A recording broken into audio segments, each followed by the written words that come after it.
always a pleasure. Everybody ready? Yes. So, All right. yes, talk to If me. you absolutely, you know the funny thing is, I have a brother named Charles, but I'm the only one who can call him Charlie. That's the funny bit.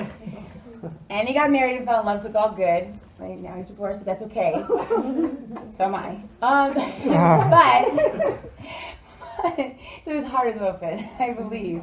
But yes, I would give that advice to anybody, is that you have to be willing to be vulnerable to love. You know, I mean, life isn't worth living, in my opinion, unless you're loving. And I don't know. I think that what happens with men and women probably too, it's just like that they want to be in control, and love is the opposite of being in control. And you're missing out, even though you think you're protecting yourself from pain and sadness and such. In the end, you're also missing out on that amazing feeling of love, because we all know when it's real like that, it's pretty incredible. Oh yeah, I love love. Of course, I hope. Very much so. What do you look for in a man? Oh, you know what? I actually am learning the difference between a man and a boy. Wow, girl. And I'm looking Tell us the for. difference. Tell us Oh the no, difference. okay. I don't. Just that, you know, somebody that you know what it really is, that you want somebody to be strong and confident, and but a man that still knows that it doesn't take anything away from their masculinity to be kind and compassionate, and that somebody that, because I know I'll do this for anybody, is that they find joy in doing things that make you happy, even if it's not something they maybe want to do. So that, I don't want to do this, why I didn't do it, I didn't want to do it. How about just saying, doing that for you makes me happy, which makes me happy. So, I don't know, selflessness a little bit. He'll probably say it is not similar, because he's my older brother and I'm the younger sister, which is opposite from the movie. He doesn't need much advice from me anymore. But he would agree with this, that I'm much more of a love bug than he is. But he certainly opened his heart. And in the movie, I do. I think that either if somebody gets hurt once in their life, or more than once, whatever, then you start going, I don't want to do it again, right? You're like, forget it. I'm just like not going to give myself, and that pain is too intense, right?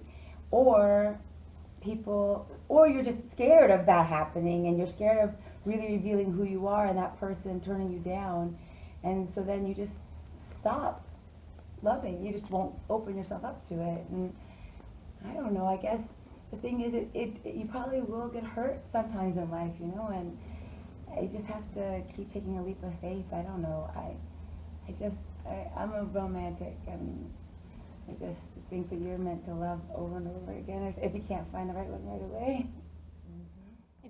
When I was like, how young are we talking? We could say you're No, young. obviously, I think that, you know what, I think that you can have your perfect match for a perfect amount of time. I'm not saying that it's meant to be forever. I think that there are times in life that people are your perfect match, and you hope to find another. I don't say there's only one perfect match. And I also think that you shouldn't, you know, define you have to know what perfect means, which just means that, you know, you fight, you argue, but somehow the way you guys fight and argue gets you to the other side. You still really love each other, and you get each other more, and you help each other grow and become better, and in that way you found the perfect match.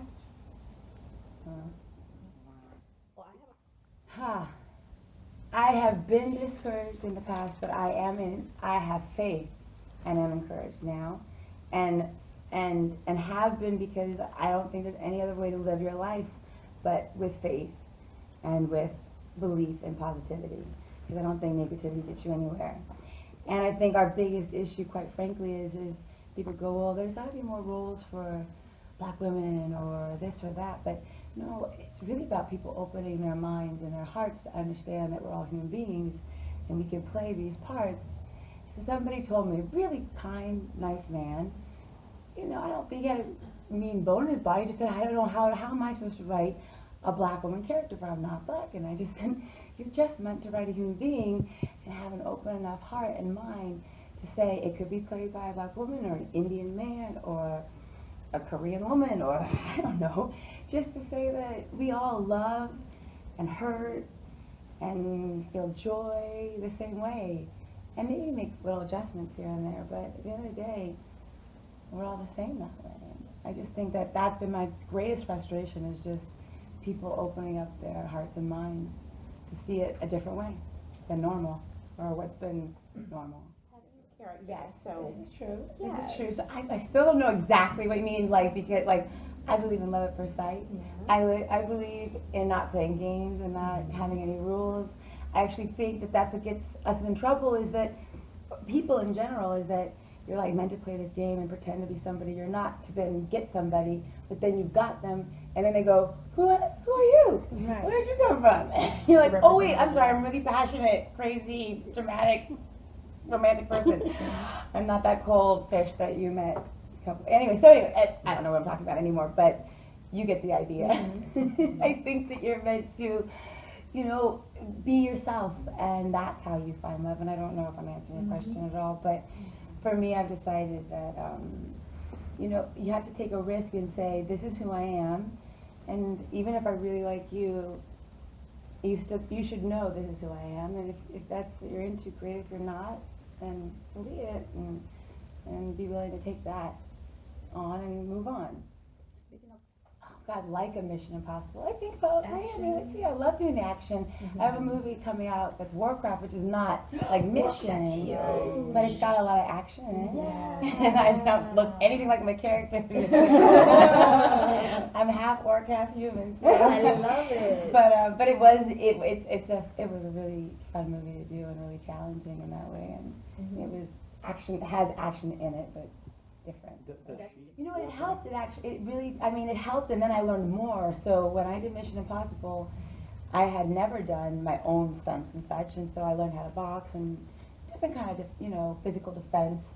And then with this movie, I learned sword play and how to ride a horse, and it got much more elaborate. So, but it was nice to have that base for Mission, for sure.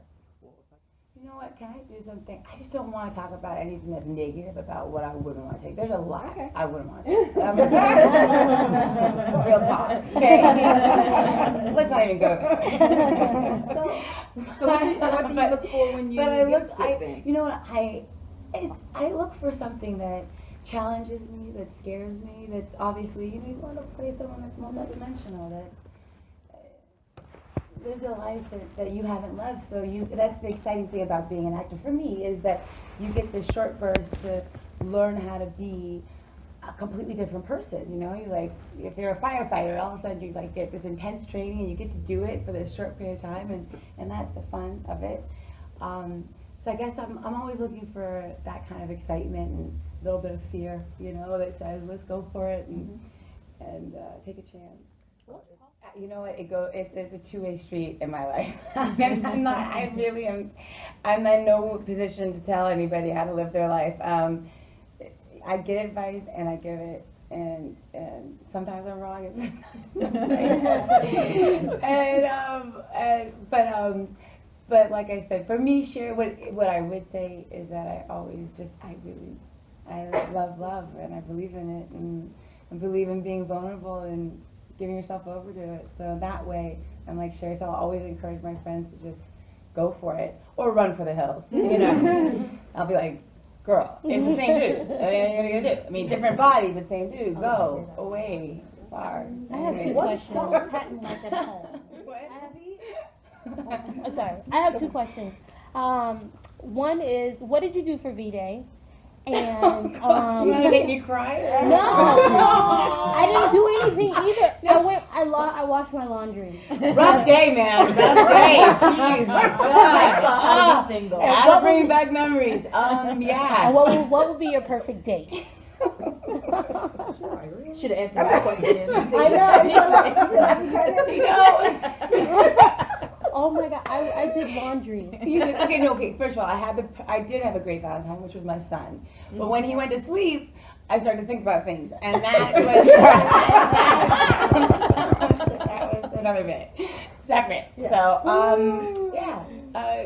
I don't know about a perfect date. For me, it's not that. It's about finding that man that you could do nothing with. I mean, it doesn't matter what you're doing. It doesn't. You know that feeling when you're so in love and you're just, you could just do nothing or something or anything, and you're just like, I'm just happy to be next to you. That is what I'm looking for again. So there were some really funny like jokes in this movie. Yes. Things that I thought were gonna go I one should have way. gone to you. Yes. What was I thinking? You. Yama, you. What kind of car did you drive? So things- Well, there is. There's magic in the script. It's always that's your kind of your place to come from. And I don't know what everybody else did, but that's what makes Billy such a great director. I mean, I think he knows what he wants, and then he gives you a bit of freedom. And I think with comedy, you sort of have to. So you can do what's on the page, but then you want to have the freedom to see what's happening in the moment. So we did do a bit of improv, you know, and Terrence and I, and had fun with that. I was putting it in my own words. Sorry. That's a good way. Thank you so much. Thank Thank you. I appreciate it. That- Thank you.